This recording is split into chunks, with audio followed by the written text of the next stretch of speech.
PGCE Research Bites, student-teacher research from the team behind Emma and Tom Talk Teaching.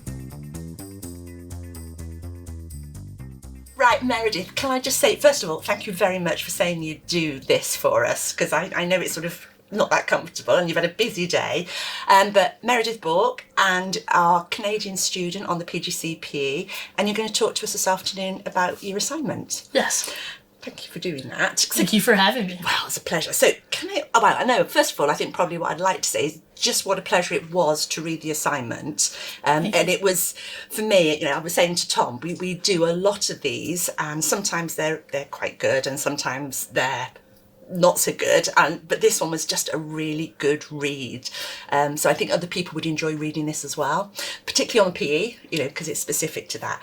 So can you tell us first, what was your broad topic? So our lead partnership school gave us a number, I think they gave us 6 topics to choose from, and the one that immediately grabbed my interest was equality and diversity. And then from there, I started thinking about ways to be inclusive in PE. Part of my teaching philosophy is that PE should be accessible and inclusive to everyone.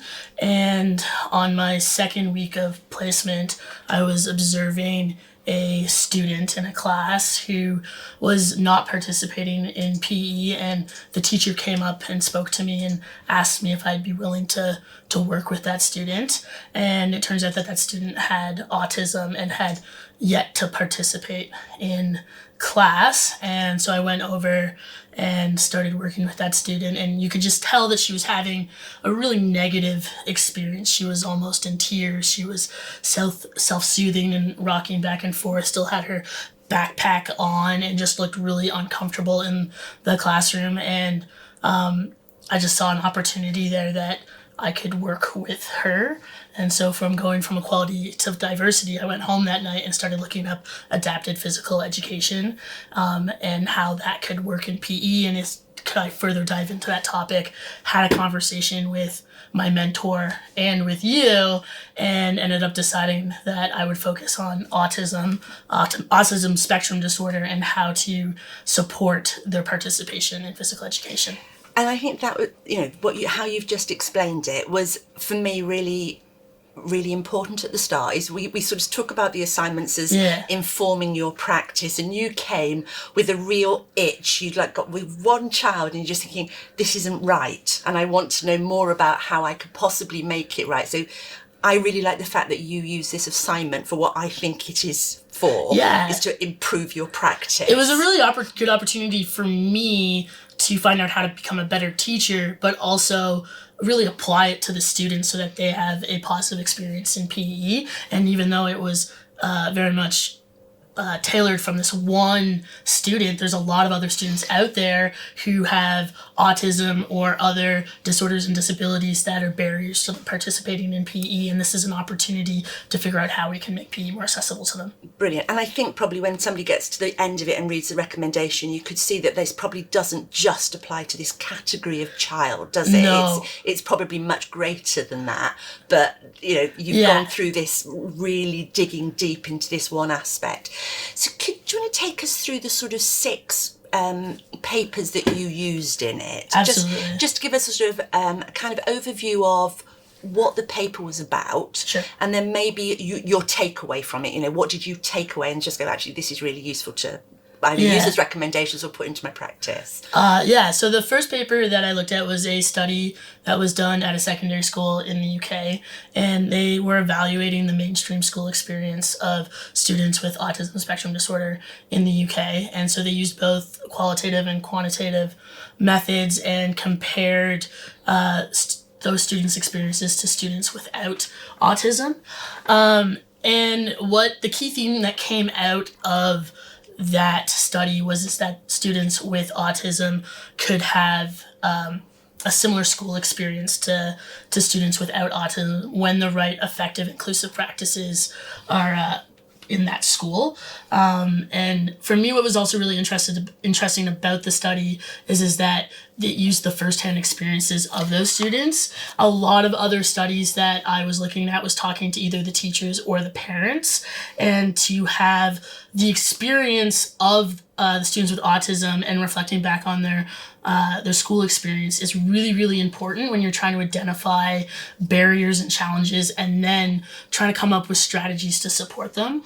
And that's really interesting because the podcast that Anne did with Tom recently, she talked about talking to the pupil and what does the pupil want? How do they see it? Absolutely. And that was really an important feature. And I was interested that sort of, I went, oh, hang on, those two things connect. And there were some really interesting things that came out of that article, because they spoke about students having actual positive relationships within the school, or actually being able to reflect back on their own experiences, which is often something in autism that they think that students struggle with, but they found by conversations that they actually were able to do that. And so the big takeaway for me, though, is I'm working in a mainstream school, and the students can have similar experiences, which just supports the ability that we should be including and making the schools accessible to them. And some of the effective inclusive practices that they did in that school is providing individual care at a whole school level. With autism, it can be a very broad spectrum, very unique to each individual, so you really have to have individualized care. And then they also spoke about having interactive and explicit teaching styles and very clear and consistent lessons, and then having the academic and pastoral teams working together to provide support for them. Okay. So that was my first one. The second source that I looked at was a small case study that explored PE through the eyes of secondary students with autism. So again, looking at that firsthand experience, but specifically in PE.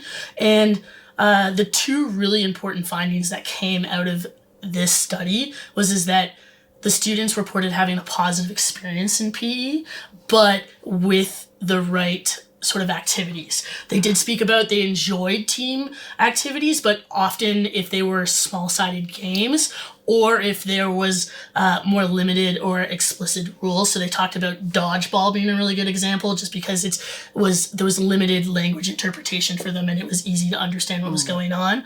So their preference was really small-sided games and individual sports. And then the other important finding that came out of this study is the effect of PE spaces that are outside of the classroom. This was fascinating. Yeah, I think this was the only study that I read that really made a note of the effect that the PE spaces can have on the learning of kids with autism. And the ones that they made note of were the PE office, the corridor outside of PE, and then the changing rooms.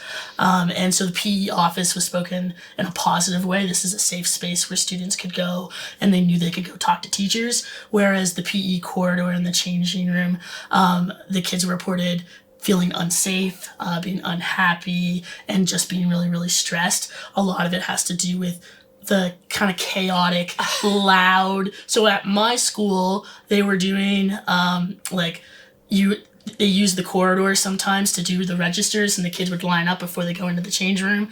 And then when you go into the changing room, a lot of what happens is there is based on habits and unwritten rules that for kids with autism is a really big challenge for them to understand.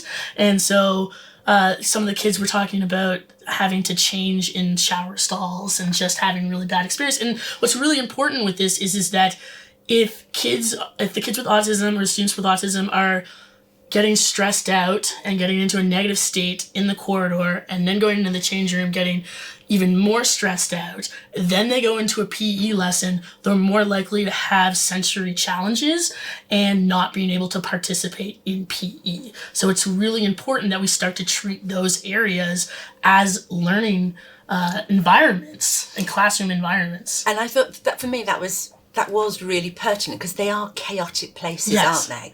And the idea of some form of order in there, actually for everybody's learning, is actually let's just get you into the right mindset before we start, irrespective of the type Yes, of I think that there are kids who, even without having autism, who find those environments to be not comfortable. A comfortable experience for them. So absolutely. I think considering those as learning environments is very, very important. Yeah, no. And then the next source that I looked at was a book chapter from a book that was written about how to include students with autism in PE. And this chapter looked at a theoretical framework called the inclusion spectrum, which is a teaching tool that was designed to help teachers understand how to include a wide variety of students in their PE lesson. So it's a really important part of your planning and designing phase of lessons. And a really important theme that came out of this is that it's imperative that the participation levels of your students is equal between all students. But the activities that you give to students with autism have to be meaningful and age appropriate and then equal across the board. So within the inclusion spectrum, you have 5 different categories. You have an open category, a modified category, parallel, separate, and disability. And for autism, the one that they really focused on was the open, modified, and parallel. So open would be an activity that everyone could participate in. Modified would be using some sort of modification or differentiation to change the activity. And then a parallel activity would be the students are doing the same activity, but there might be some sort of different grouping by either ability level and that's important to think about because in my in the second source, they talked about students preferring small-sided games. So you might be able to have like a full game of football happening, but then you could have students with autism or maybe other students in your class who also prefer smaller-sided games. You could have a smaller game going on that would be more inclusive and accessible to those students. And I was thinking about that because I know that I used to love teaching badminton because you just go, I've got 5 courts and I can actually have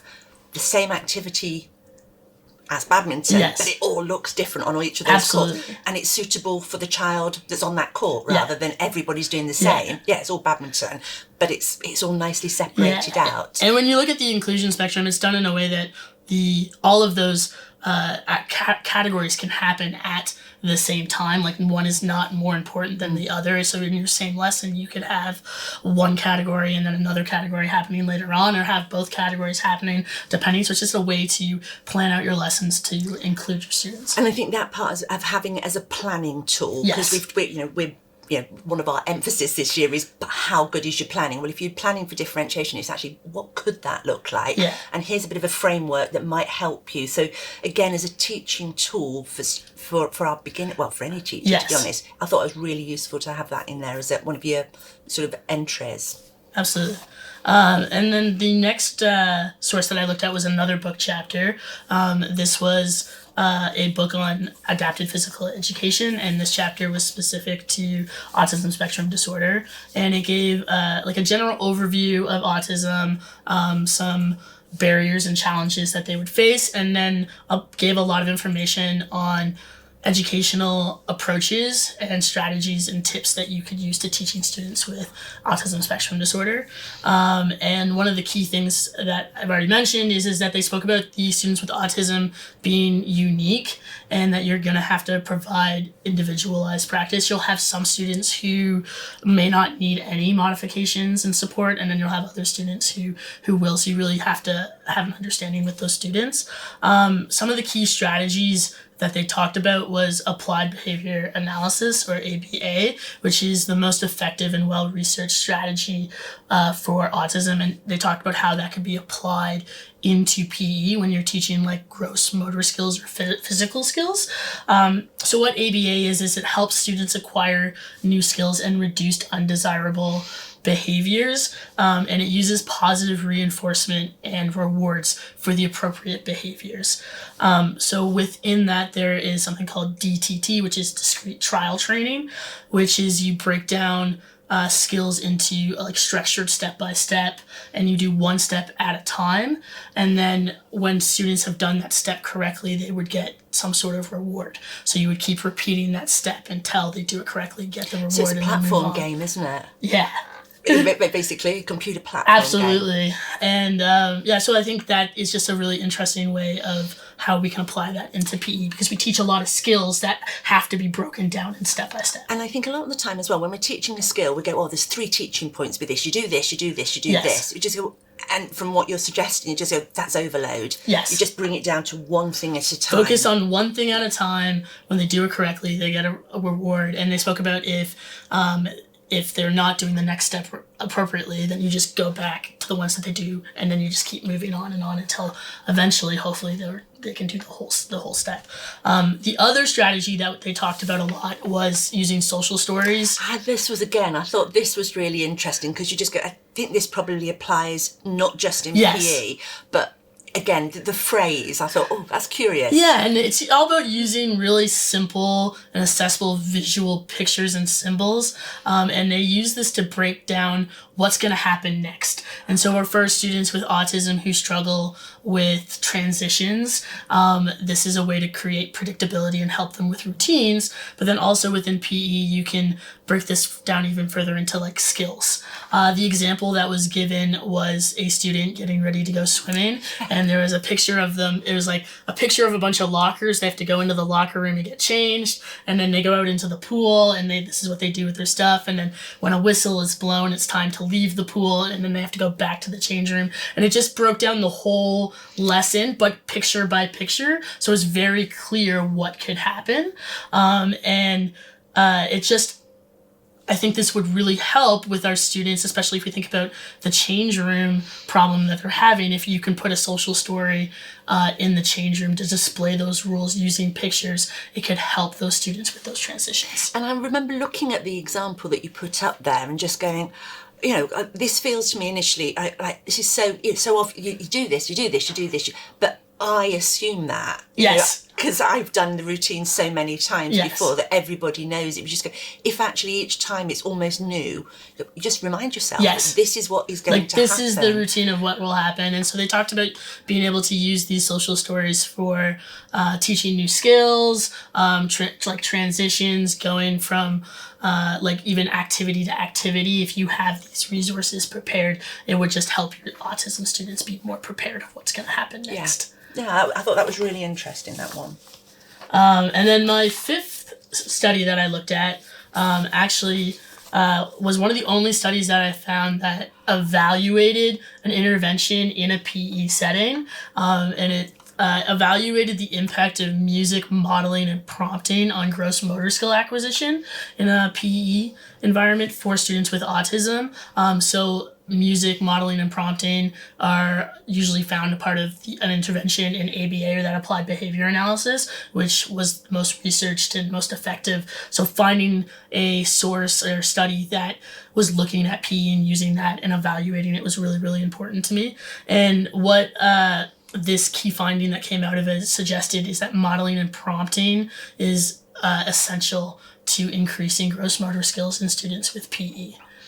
And that would probably tie in with the visual part, wouldn't it? It's actually show me what it looks like. Yeah, the way that the study was done is they had students listening to music, and within the music is like there's songs that are built for doing exercise. And if they did a part of the study where a trial where the students just listened to the music and tried to follow along, and none of the students were able to do it. And then the next one was using the modeling and prompting. And as soon as you had that individual there who was walking them through and showing them what to do and modeling them and prompting them, all of them were able to follow along. So I think that's really important when we're teaching PE, we're teaching these new skills. And even for students who don't have autism, this is I think this is really, really important, is that they need to be able to see what is happening, and they need those prompts. And I think that's one of the things we do in PE, or we sort of try and remind our PE students, is show them what it looks like if you can, because some children will not come with a background that goes,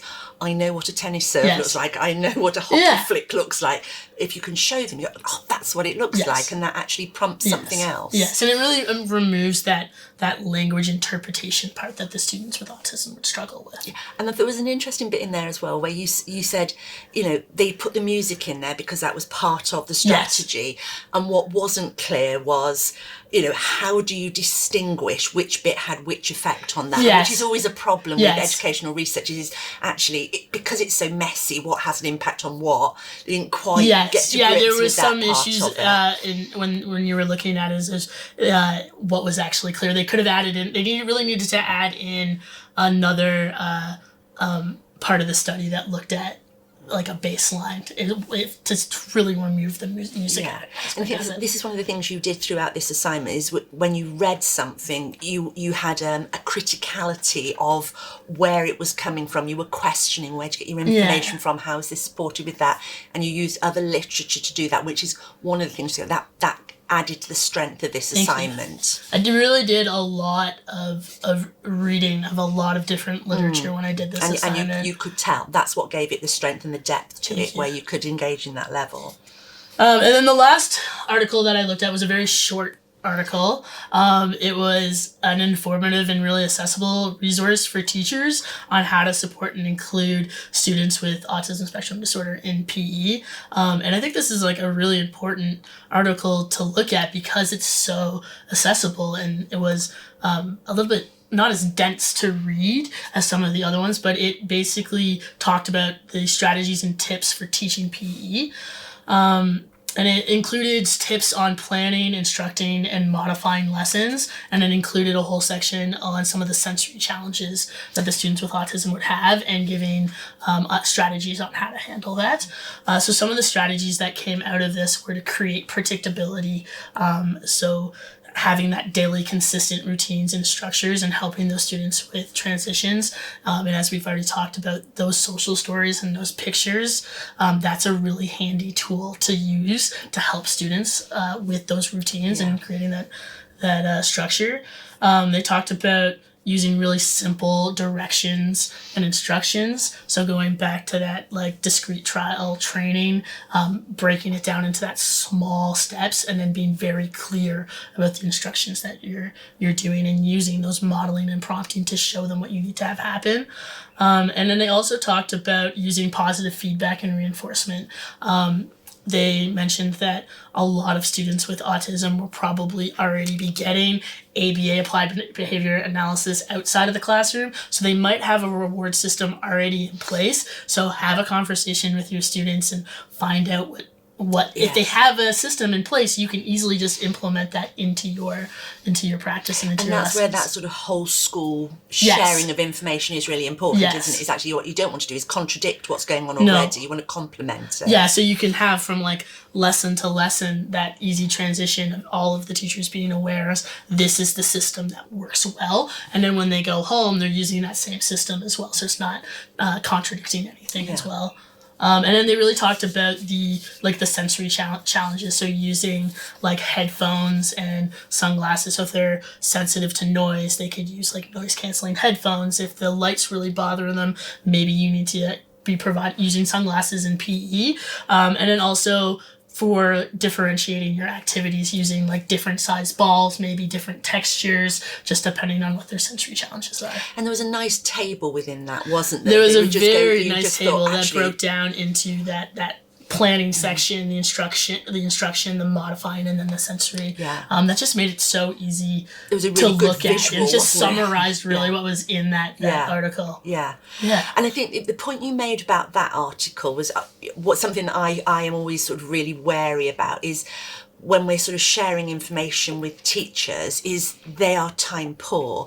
So they don't tend to go and read long articles. They need the condensed version a lot of the time, and you purposely said this has got practical ideas in, and it's short, and it's a good read. And you just go, actually, that's a good source then for sort of getting those useful ideas. But you also said there is a lack of literature underpinning this being mentioned. And it was one of the things that I did struggle with in doing the assignment is that there's lots of research out there on autism and strategies, but there was limited in terms of specifically looking within PE. So I really only found that one article that evaluated those strategies, but I did find articles that talked about using different strategies, but those strategies hadn't been evaluated yet. But what I found for this article is that it was reiterating what the literature was saying when it did have it. So I knew that it was based in good information. It's legitimate, isn't it? It's almost a synthesis of those 5 before it. But I do think that that's one area going forward that they could start looking at is how actually evaluating how these strategies work for students with autism within PE. Cool. Thanks for covering all those then. So What recommendations did you make at the end of it? Because one of the things of this assignment, isn't it? Is actually so what basically? Yeah. What are your takeaways? What would you be telling your LPS school? This is what I would suggest from all this research that I've done.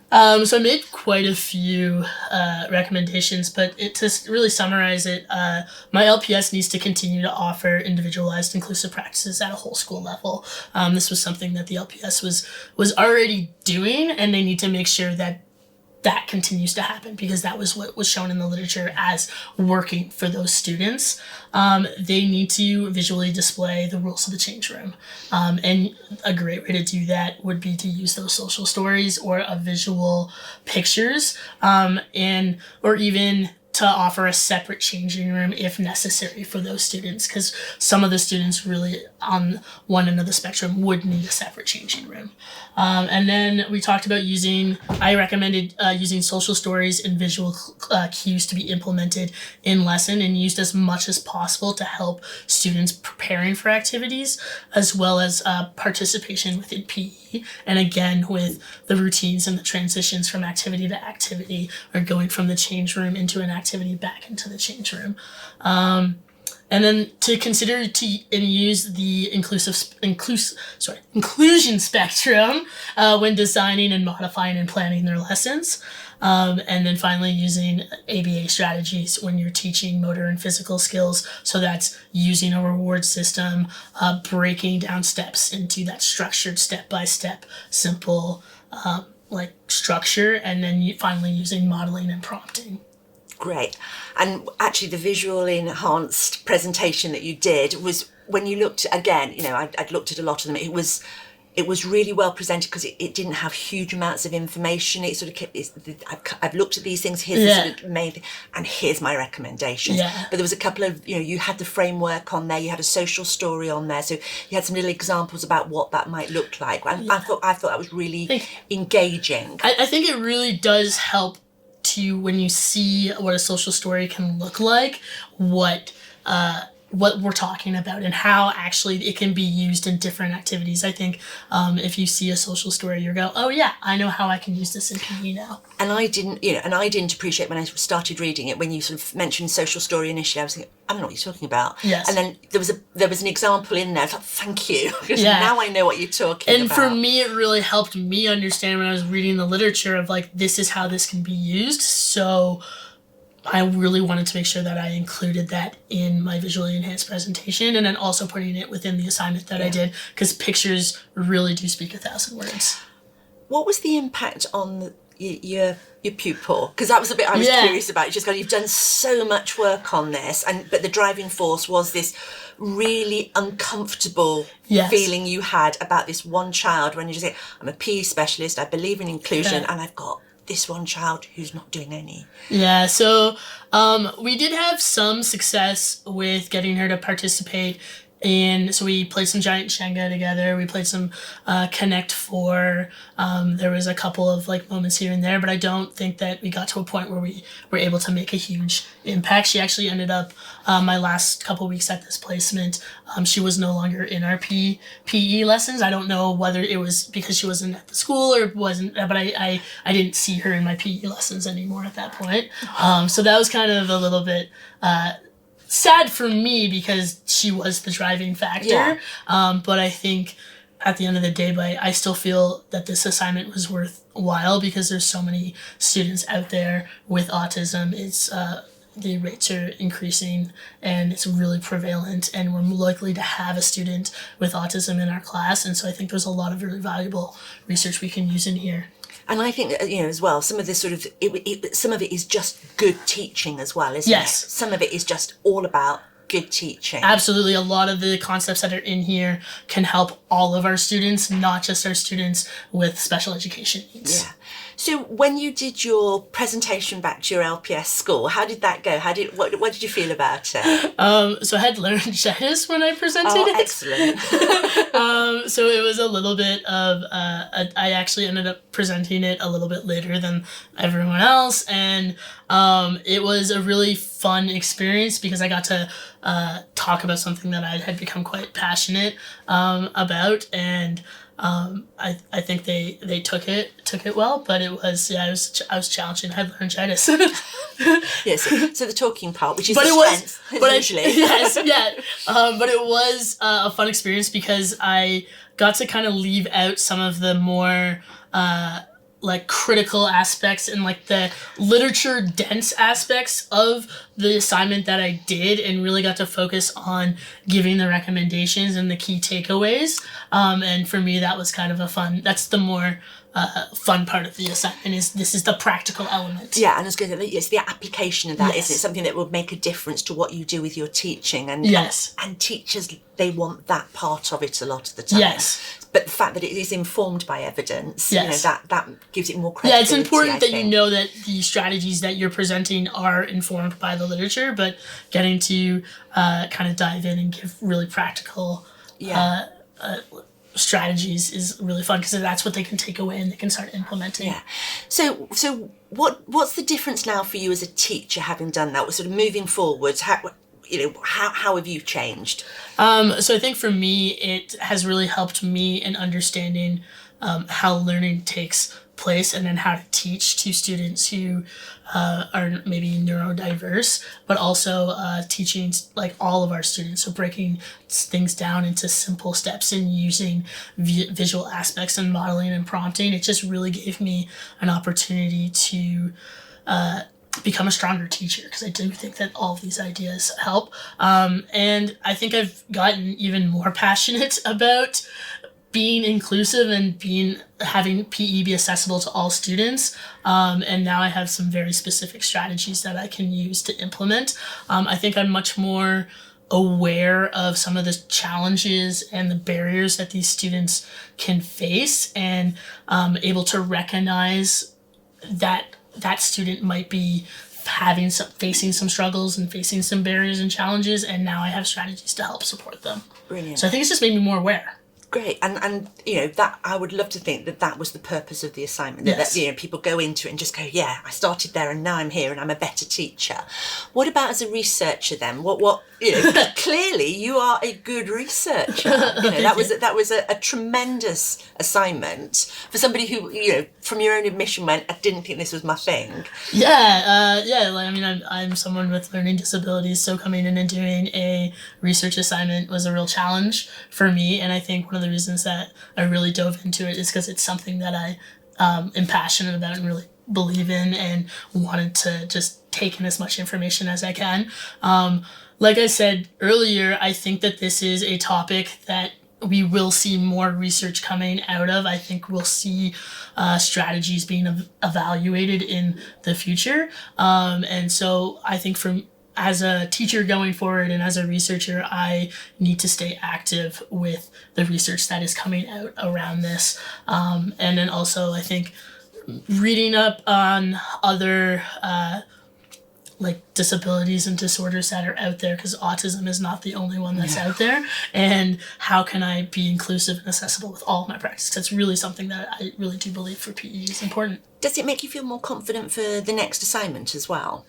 I think so. It does, having done really well on this one, and obviously having learned a lot, I do feel more confident about approaching my next one, and especially since our next assignment involves us actually doing some sort of intervention. Like, that's kind of exciting to get to apply the research and what we get to do. Yeah, great. And it's really nice to sort of hear that gave you the sort of confidence to go, now I want to do some research myself. I feel like I'm a much stronger a reader of literature and research now, and coming at it from a critical angle, but then also how can I apply, because I had to in some cases make some linking of research, because I had to, not all of the sources, or the first source that I used was not specifically for PE, and there were other articles that I read, and I had to take information and connect and link things together and really build that big picture. And I think that's really important as a researcher, to take information and then how do I apply this into what counts and matters to me. Yeah. And I think that was something that you did very well, because you linked it very well to the curriculum for Wales. You linked it to the AOLE for health and wellbeing. And you sort of identified things that you went, there's a transferability here. It's Yes. not saying exactly that in my situation, but I can see I could try that in my practice. Yes. It's not entirely it's not generalizable, but Yes. I could transfer it. And I think a lot of with these strategies is that's what they were doing. There's strategies that were not designed to be used in PE, but you're taking them and go, but wait a minute, we can use these in PE because we're teaching skills and we're teaching behaviors. And but I think that patterns. openness to think in that way, that was a really strong feature. Yes. So that's a great thing to have, I think. Yeah. Well, I hope you do really well with assignment 2. I honestly, seriously, really enjoyed this. I learned such a lot from reading it. But I would recommend, a lot of people, particularly in PE, to have a look at it, but I wouldn't restrict yourself to PE. And, we could get the visually enhanced part out to anybody, couldn't we? Absolutely. So you just need to ask. Yeah, I think my circle of my social network and certainly my teaching network has heard me talk a lot about this assignment. I really did breathe it and live it as I was working on it. Excellent. Brilliant. Yeah. Thank you very much. Thank you so much for having me.